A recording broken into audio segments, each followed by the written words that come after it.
কাল রাতে Facebook scroll করতে করতে হঠাৎ একটা টাইমলাইনে ভীষণ সুন্দর একটা লেখা আসে। তো আমিও পড়লাম, আমার ভীষণ ভালো লাগলো। তাই চলো আজকে তোমাদের সাথেও শেয়ার করি। শখের বয়স থাকতে হাজব্যান্ড ওয়াইফ একে অপরের সাথে সময় কাটানোটা ভীষণ দরকার।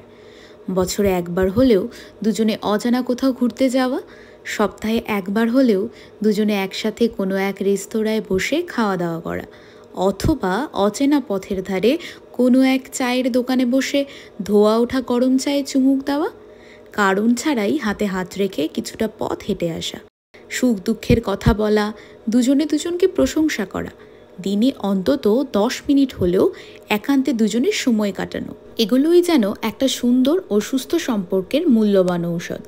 লোকে হয়তো বলবে আধিক্যেতা, তাতে কী এলো গেল, দিন শেষে নিজেদের ভালো থাকাটাই কিন্তু সবচেয়ে গুরুত্বপূর্ণ। আজ একটু অর্থের অভাব থাকলেও একদিন হাতে অনেক টাকা থাকবে, অবসর অনেক সময়ও থাকবে, থাকবে না উপভোগ করার মতো শক্তি।